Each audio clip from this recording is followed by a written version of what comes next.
they can still realistically take down Power of Evil and Wild Turtle in most team fights, and it's not like Solo is going to 2v5 at that point. We'll see what happens, of course. There is some more complexity than just that. And there is that little bit of magic damage that Blabber has, but yes, this can definitely be a concern where Solo, Ignar, and Santorin can get unkillable while still being moderate damage threats with items like Thornmail and Sunfire Cave. Yeah, and I also think it's really interesting how Aphelios has trended throughout the playoffs, because there was definitely a time during these playoffs where he was just permabanned. No one was willing to let him through, but that's also when Tom Kench wasn't getting banned, because you could still save the Aphelios. Turtle is very much a lone Aphelios in a lot of these fights, which does make him vulnerable to getting jumped on, especially when we're talking about stuff like Set, Gragas, Yasuo. That is just so much stuff to kill Turtle with. It's going to be a journey in this next game. It is going to be a journey, and of course, welcome back to our ESPN audience. The game is about to begin, and we have a very exciting draft into this one. It's going to be explosive out of the Cloud9 side, and also that Syndra, very highly priced champion, Aphelios as well. There are two huge power picks on the FlyQuest side that they are going to be very pleased to use here, and we're going to get ourselves into the game in just a second. And honestly, the first 15 minutes, FlyQuest had a great start. Santorin plus Ignar together combined for first blood. There was good pressure all around the map. The Cloud9 did get better mid-game. Now that we're into a new one, I want to see if the same thing can happen. Yeah, and I just want to make a quick note for the viewers about these player cams that we're seeing. For the purposes of competitive integrity, the whole stream is delayed so that coaches can't on live see what's happening on a stream or something, so everything is pushed to about a 5-minute delay. The player cams last game became undelayed due to a bug, so that is hopefully fixed in this game, and it should be synced up, what you're seeing on the player cams and what you're seeing in gameplay for this game. Yeah, we basically pause the video feed and then say, okay, we're unpause the game, unpause the video, boom, sync it up, and it went a little goofy last there. Game when Cloud9 stood up in the middle of the game, but that shouldn't happen again, hopefully. It was an editorial choice to show that Cloud9 are so good that from that lead they can win 0v5. I think that was actually canonically what happened in the game, that the players are telekinetic and just use their keyboards and mice from across the room. Oh, man. Okay, getting back to the stuff you're talking about early game, always very important. Actually, a pretty bold invade by C9 here. Probably looking to get more down. Yeah, that's flash knockup. That flash up like an exhaust. That play is huge. It turns an aftershock, lets him walk away, taking less damage. And that is honestly, it is flash burned. But to be fair, exhaust and heal used on the Cloud9 side equals count of summoners. Don't get me wrong, Ignar burned both. And now it means that Cloud9 can yet again feel comfortable. And off that early play, despite Ignar initiating it, they don't get the better side of it, and Cloud9 gets the blue steal. Yeah, I honestly don't think that Santorin cares that much about his blue being stolen. If we're thinking about Camp 1 timings, there's actually going to be a slower Camp 2 start for Blabber. The more important thing is the Summoner's spell usage, and it is 2 for 2. However, I think Hex Flash users like Alistair are much more free to burn their flash early, because if they have brush control, they still have a lot of potency with that Hex Flash. Of course, it makes them more vulnerable in reactive situations in terms of getting ganked by a jungle Gragas, but for all the action, the output is still, I think, a relatively close early game. Right, and I really love that you're mentioning the lack of flash. Doesn't matter for offense, but it matters for defense, because that makes me say, okay, what is Blabber's pathing? Because the obvious target is on Ignar's head as the champion that you can kill and actually find something to do on. And so you look at Blabber's pathing, he stole blue, took Raptors, ran to his left side jungle. I assume he will probably recall, and then clear bot / focus bot lane with Predator boots, and that might be where he actually puts his pressure. We'll see if it actually happens, though. And also comparing Game 1 to Game 2, in Game 1, Cloud9 had stronger pushing top and bot lanes, but they were pushed in mid lane, so they couldn't really take control of the map. They have an opportunity here where all of their lanes can be pushing, and Blabber wants to play very aggressive. Although, at the current moment, Power of Evil pushed in mid lane, so Santorin... Did Blabber smite away? Wait, Blabber got that? No, it was the damage over time from Hunter's Talisman. Santorin smote early, went to 7 health, and Talisman last hit it. Santorin just needed to wait a quarter second for one more auto before smiting it, but he got it. That is completely tragic for him, because Now he's actually going to get double scuttled. Previously, it didn't matter. He actually, based on his path, would have been able to get level 4 off of that Scuttle Crab. Now he's still sitting at level 3. Blabber can take both Scuttles, and Santorin has to farm his lonely old Gromp. That is a bit of a tragedy. That is a very tiny misplay that you very rarely see, but it came up in this one, and it means Blabber got to get 6 camps down. And it is a slower recall. We see a lot of Predator junglers will do 3 camp recall to pick up boots to have the gank threat. Blabber doing much more of an aggressive full clear. Actually, speaking of aggressive, has actually lurked into the bottom lane there as well, has yet to buy anything. Yeah, hoping that Ignar is going to go for a bit of an aggressive trade. That bottom lane is going soundly in the favor of Kalista Thresh. The Kalista Thresh is extremely potent as a duo, more so than the Aphelios Alistar, especially when Alistar doesn't have the defensive tools to be able to flash away. So that's kind of why it's even more crucial that Santorin didn't get control of either of those Scuttle Crabs. It means he can't provide any assistance to that bottom lane, and Sven and Vulcan are going to start maybe running away with it. And I want to point out a couple of small details of how Licorice plays this matchup. You've seen a lot of Set vs. Ornn games, and there's a couple of similarities that it seems like Licorice does every single time. So one is he always takes a very early recall for Cull. Actually, mathematically, Cull is better sustained than Doran's Blade in the early levels. 3 life on hit is better than 3% lifesteal, and you punch a lot of sets. You can just get a lot out of that one. 2 is every trading pattern, he always saves Haymaker. He saves the W for when Solo's going to auto attack off of the W charge, because that is that's the end of the Ornn combo. So he's taking all the damage. He sets up the shield so that he blocks most of that when the % health damage auto attack comes in, and uses that animation to guarantee that his own W is going to land for damage. Yeah, it's a nice display watching Licorice play through this matchup. You can see one of the reasons why he's so confident playing into this in 2 games in a row, and especially if we're tracking the mid and late game.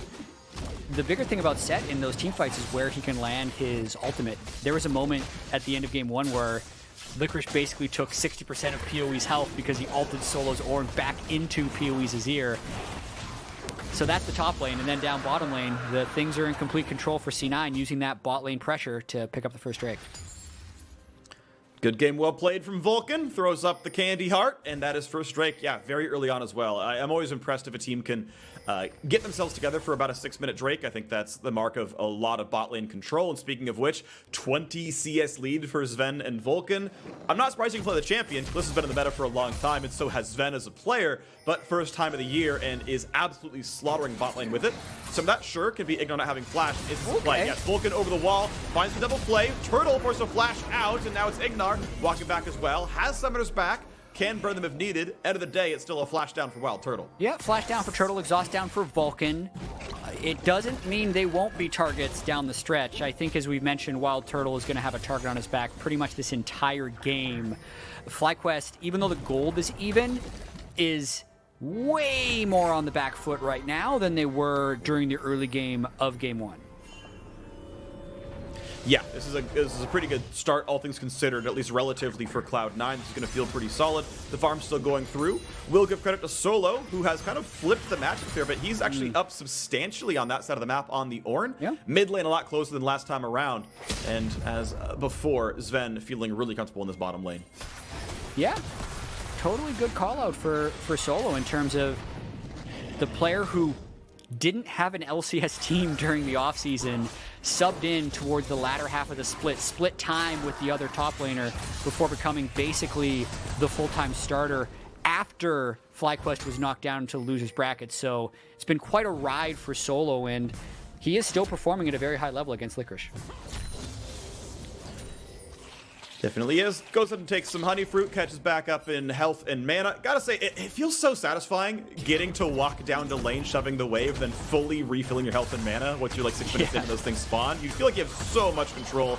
Nice punch right there. Ult's gonna come through though for Licorice to deal some damage back, as here comes Blabber, also here comes Santorin. And this might be Licorice running low on health. He's gonna land the first half. Blabber gets the crowd control in time to save Licorice's flash. We'd have had to dodge that one. Santorin goes in for one, but Licorice gotta be careful. The health bar's low. Oh, the ult's gonna come in. Doesn't even need it. Now it goes for Blabber. That's gonna be kill number 2, picked up off the ulti as well. PoE gonna take some damage. Nisqy answers one back, and he's gonna flash for more. Finds the next knockup, finds the chase down on Solo, who does not have escape tools.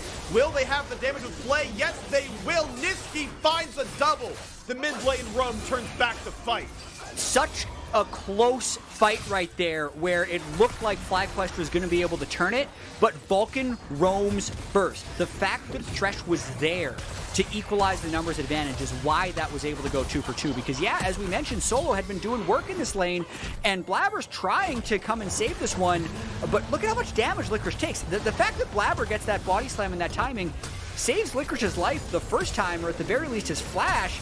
And then Santorin flashing to get on the other side of the Gragas ultimate, super big. Notice the Rek'Sai ultimate's still up right here, so he follows pretty far in, almost all the way.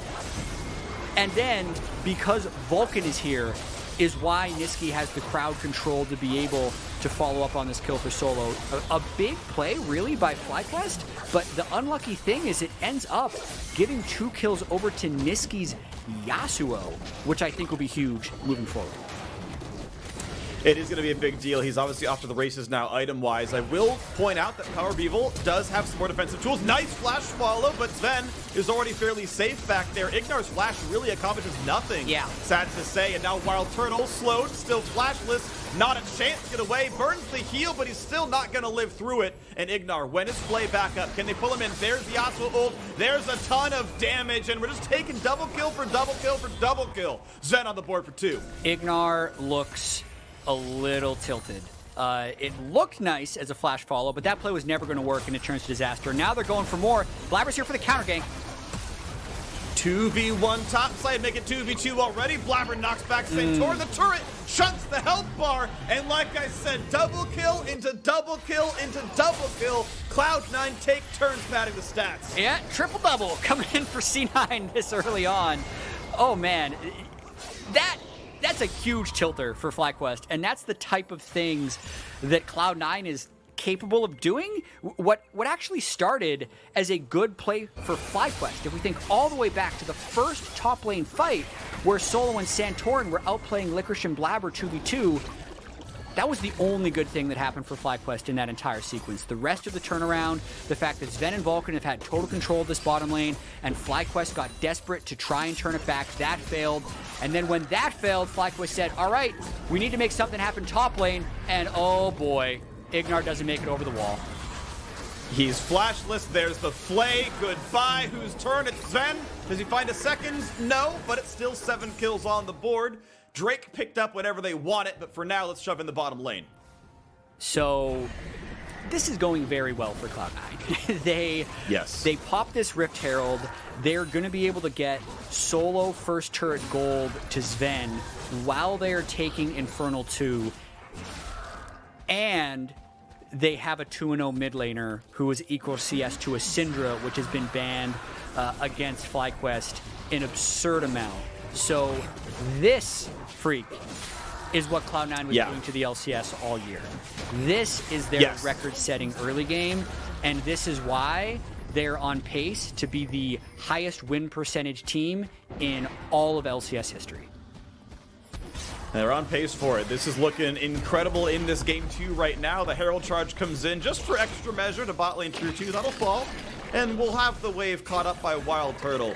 But a lot of credit to Cloud9, roaming around the map, finding the plays. I mean, the fact that Nisqy has roamed top once and bot twice and is up in farm after getting all those kills. Now Vulcan's in danger, finds the play, but he's still been crowd controlled. Burns the stopwatch. Here comes the re-engage. A nice face breaker buys some time, but it's still going to be the stun coming through. Vulcan will die, but the box comes down. Sadly, there are no reinforcements. And FlyQuest at least shows signs of life. They get a kill on the board. If at first you don't succeed, try again. That's what Ignar is going to have to be able to do this game. He's behind on the Alistar, but he's got that flex, that Hex Flash, and he has a playmaking mentality. 2,500 gold. He is so poor in this game, but he can still press WQ, and when he does that with the right situation, FlyQuest can get a few kills back. And at the very least, Licorice has been denied gold. He's only got 4,000, so most members of FlyQuest have more than him. There's these few points you can go for, and I want to bring up something we talked about back early on in Champions League, which is that Cloud9 are physical heavy. Blabber's got a lot of gold, don't get me wrong, he's in a decent spot, but armor stacking will be efficient. We're seeing Power of Evil, Rush for a Rod of Ages, right? It's a lot of health. I kind of expect an Arm Guard to come in afterwards that will make him quite resilient to most attacking stats that might come through. Turtle can go Phantom Dancer to Guardian Angel. Like, there are efficient purchases that can, you know, shrink the gold lead in practical terms, but Cloud9, of course, have the run of the map. They're taking a turret plate. Turtle runs away from a literal 1v1 because there might be someone else going behind. And even if there's not, a Blade of the Ruin King Callista can just kill him at this point. But yeah, the turret would probably be enough defense for Turtle. That's just how defensive he has to play right now. And I completely agree with you about the defensive purchases that could happen for FlyQuest. It's just so much easier said than done with the onslaught of pressure that C9 is putting out on the map right now in terms of everywhere being a threat, in terms of having great control word usage, and in terms of having so many different ways to initiate. And here we go. Waves being cleared yet again. Sven being left mostly alone up here as he just knocks down wave after wave after wave. Turret plates have dropped, but top lane tier 2 could easily be the tier 1 could easily be the second turret to fall. And once again, Turtle has to respect the fact that Vulcan could be on the roam. There could be a dive coming soon from Niski and co, and they just back off. They lose a bunch of farm. This turret's going to fall. And you can see Sven stops hitting the turret. He's like, okay, let's let the turret live. Let's let it clean out my minion wave so we can deny more gold and XP from Wild Turtle. It's a good tactic. It's going to work here. I think you let this wave get cleared. You wait as long as you can, but you claim the turret when you can. Yeah. I'm going to say, yeah, cast minions are enough. Let's let that wave push in. No rush for Sven to pick that up. We're still 1 minute 30 seconds away from the next Ocean Drake. And the second Rift Herald is going to spawn shortly, so Sven by no means had to rush. And it's time to move mid now. So notice how FlyQuest is catching that top lane turret with Wild Turtle. That means the rest of C9 can move down, and they can start pressuring this mid lane, which will give them enough pressure to move towards the Rift Herald. And Cloud9 heading up towards the top side, as you're mentioning. That Herald's going to be the objective. The gold lead is 3,000, which is quite good. It's the rough Cloud9 mark we've seen throughout most of playoff. 3,000 gold 50 minutes in. It's a big one. They are slaughtering, and it's average for them. They just keep doing this to the other teams throughout the LCS, throughout playoffs as well. He's big up for Sven. He's going to grab the Herald for himself, as no one else wants to spend the time for that one. And we're going to see that bot lane is still pushing in. Solo gets 2/3 of that turret. He also got solo turret gold down to the bot lane. It's being helped by Santorin. FlyQuest making their best situation presented, also getting a red buff steal, and an easy jump over the wall. And this might be a situation where they actually don't contest the third Drake, but they hope to contest the fourth. I'm just looking at the current itemization. Having that sad little Aphelios with Infinity Edge components and nothing else, that's not going to stand up to what C9 can bring. The one advantage FlyQuest have are Solo's items versus Licorice's items. Licorice has actually had to make a pit stop into a defensive purchase with that Kindle Gem, so he's behind, and maybe that's what's kind of encouraging FlyQuest to take this fight. But if this fight goes wrong, I don't think there's any coming back for FlyQuest in this game. Yeah, potentially not. It could be really, really good for Cloud9 here. They're positioning now towards the bottom side. FlyQuest have at least claimed some vision control. They got the scuttle, and they are posted up. Licorice has taken his recall. Blade of the Ruin King done. He's walking back to lane. And here's the Herald summon into the mid lane. That's going to do a lot of damage to that turret. And Cloud9 can now kind of fork this a bit. They can say, hey, we can pressure mid if we want to. We can get some damage to the turret. It's going to die to almost just the charge. 2 autos from Sven probably does the rest of what they need. Takes a total of 5. There we go, knocks it down, turret gone. Hook in towards Solo, not going to be the target they want, but Aftershock on cooldown for Vulcan. Makes him squishy if a team fight is to exist. They knock down that turret, they push back FlyQuest, and they don't go for the play onto Vulcan. They're going to now walk down to the river, but they are still going to be a bit hesitant. Sven's going to pull it back out. He can stack some spears. I mean, when does FlyQuest come down? Do they battle? You'd think they want to, otherwise they should be pressing a side wave to at least accrue gold. Drake goes over, and here comes C9 maybe. Yeah, I agree with you, Jat. I agree with what you said a minute and a half ago, which is that they probably give up Drake 3 and fight for Drake 4. I would have liked to see FlyQuest play something else than stand in our jungle and hope someone screws up. Okay, they didn't? All right, well, we got nothing then. Yep. I mean, FlyQuest eventually decided that the Drake wasn't worth contesting, but they had to be sure, you know? And the cost for that is they lost a little bit of minion CS in the side waves. Luckily for them, the waves were pushing towards them, and I don't think either one had necessarily reached the turret, so they'll still be able to pick up a decent amount of that turret gold. The more proactive play would have been to camp PoE up in that top lane, actually, push in the wave, maybe even get a turret, and maybe at least burn a teleport out of C9 to match it. They don't do any of that. Yeah. It wasn't good for FlyQuest to fight anyway, so it's not like the disaster happened yet, but they remain far behind in the game. But I am curious, you mentioned it a little bit, that Ignar looked a little bit tilted in how much he was going for plays that weren't too good. You know, I do wonder if there's that little bit of FlyQuest not quite thinking clearly of saying, look, we're not going to win this Drake setup. Let's just get something else on the board. Let's trade 500 gold for the Dragon and try again in 5 minutes. And instead, I mean, they realistically did kind of nothing with that time. And you would always like to trade something on the map, even just for small things, right? It just felt like a misplay there of a missed opportunity. Regardless, though, we're still back in a map state where the gold lead is very slightly, I guess, growing. I believe it was 3,000 before. Now it's more like 3.5, edging towards 4. Cloud9, of course. Dragon Soul is theirs in 3.5 minutes. Ocean Soul, we know a lot of teams highly prize that one. We are likely to see FlyQuest attempt to stand up for it, but without getting the gold closer, it might not mean anything. Yeah, and good flash burn. Niski didn't know where the rest of FlyQuest was, and probably an unnecessary flash, but definitely a safety flash. The name of the game for C9 is totally the Ocean Soul at this point. They have gotten there so early, they don't really have to worry about, hey, if we are too patient towards getting Ocean Soul, we'll get out a consideration for them right now. And now a flashless Niski is something FlyQuest should probably look to punish. 3v1, nice knockback. He has a knockup himself available. Misses that one here. This is going to be a pretty easy dive. There's a knockup. Windwall buys some time. Redemption does as well. And here come the reinforcements. Still a 1-for-0. But the re-engage is in.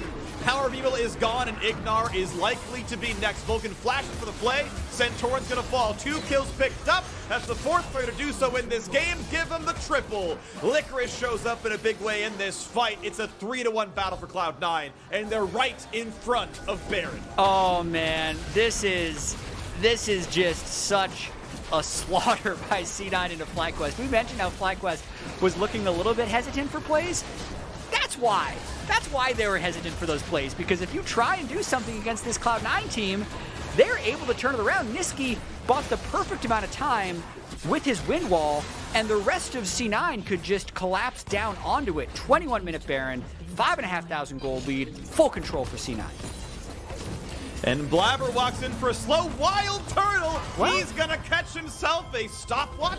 And can he catch the rest? Oh, no. Flash for Blabber. Flashes away from the explosive cast. He cannot get it.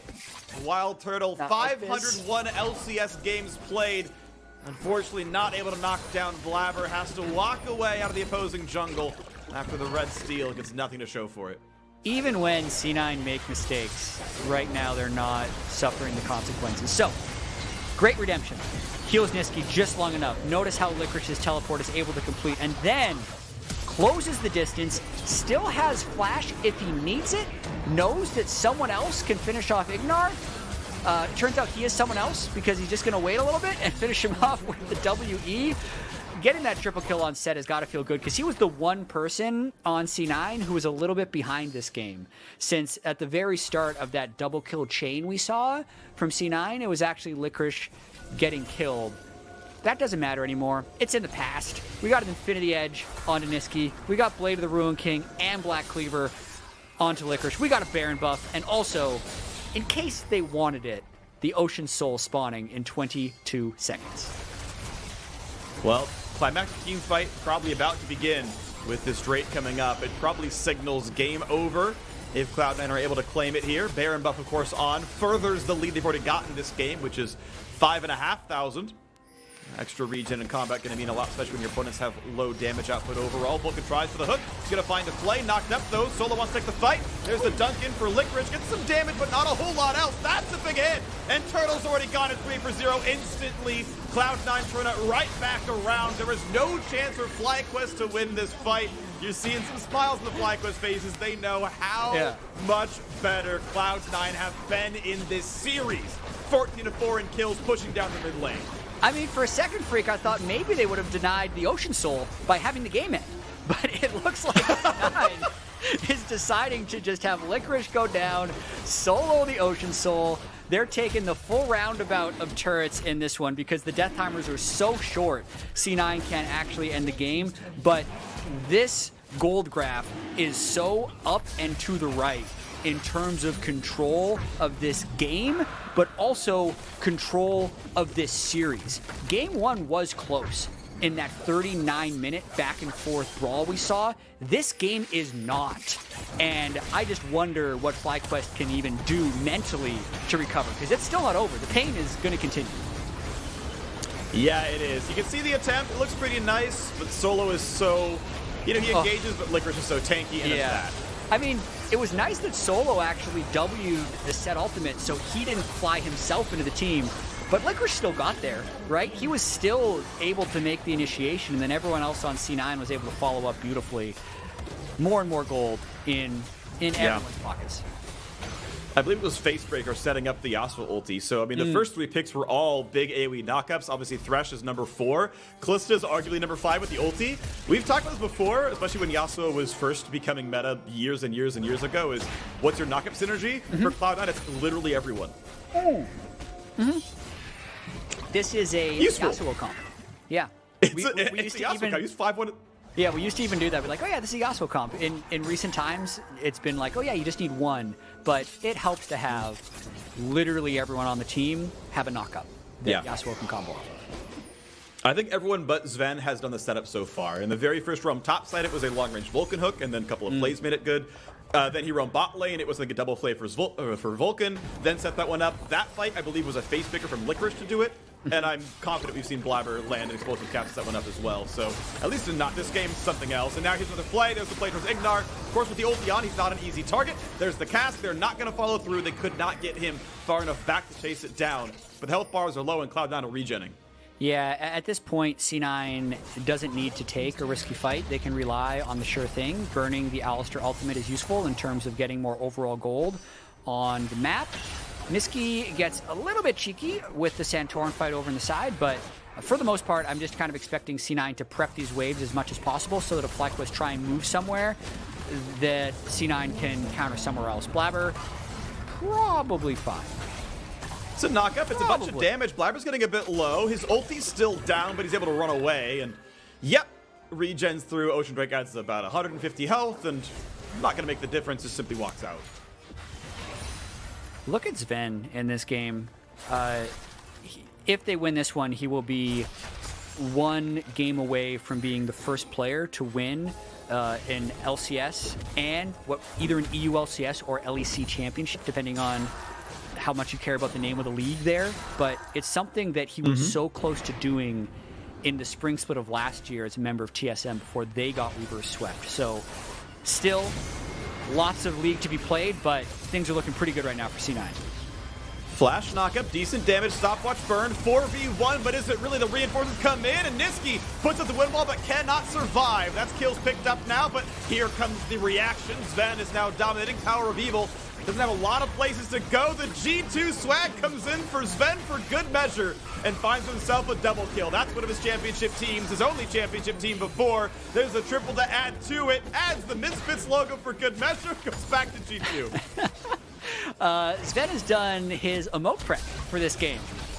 Good job, Sven, getting more and more gold. They've killed everyone they need to. They can turn for another Baron. They can make sure that they have Death Stance completed on Niski for the next fight. Maybe Sven has enough gold to get a Death Stance of his own. I actually think that's sometimes the correct fourth item on modern-day Kalista, but that's just cherry on top analysis. That's not what really matters right here. What matters is C9 is 11,000 gold ahead with Ocean Soul picking up their second Baron. And more importantly, Sven is just jamming that hotkey to put emotes down as the kill ban. It's not even a swag on his opponent, it's just for the observers, so thank you, Sven. I appreciate the extra little bit of excitement as the squad knocks down their second Baron of the game. This lead, I mean, just absurd. It's insurmountable. It's 12,000 gold up. Ocean Soul's been on for a couple minutes now. This is almost unlosable at this point in the game as FlyQuest are getting ready to defend something, and Cloud9 are getting ready to push into the base. Yeah, if they don't find a fight now, they can likely just turn back for the Elder Dragon. But yeah, GA on Sven, Death Stance on Niski, and oh, Santorin was going on an adventure right there.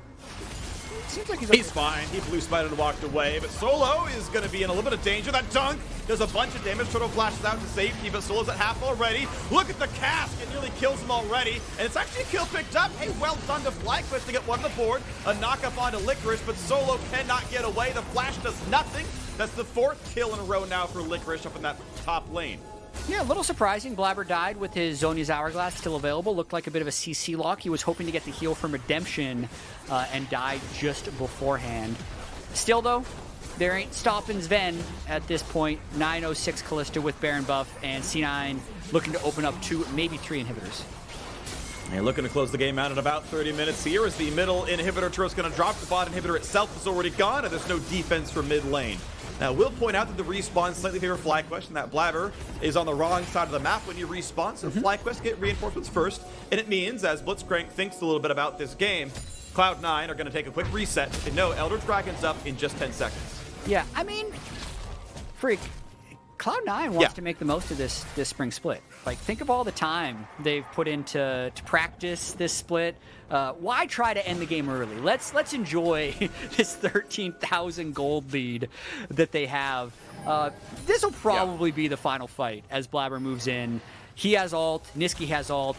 They don't need to risk any type of 50-50. I think they're looking to engage.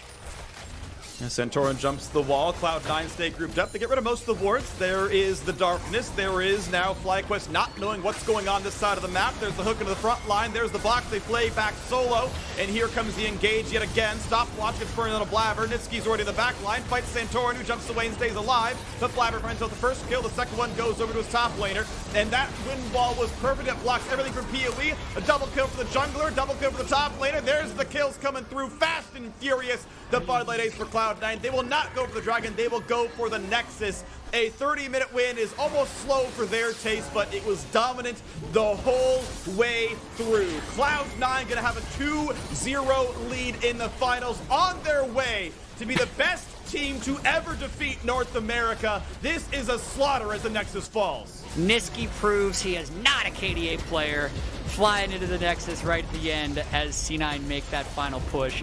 But the 9-0-9 from Sven in this game, even though so many people succeeded for C9, is what I would want to focus on a little bit. They were dominating that bot lane from minute 1. That moved into early Scuttle control, early Drake control. It unlocked Vulcan to make many roams in the mid game to help pull C9 ahead. And overall, what was close about game 1 was not close in game 2, and C9 is in complete and total control. Yeah, though it was technically first blood through for FlyQuest, I do believe it was instantly turned around in a big way, and the lead just never took hold. So Cloud9 getting better and better throughout the series, back on kind of the form we expected from minute 1 at this point here. Now on the other side, Dash of the State Farm Analyst will break down that dominant game 2 win from Cloud9.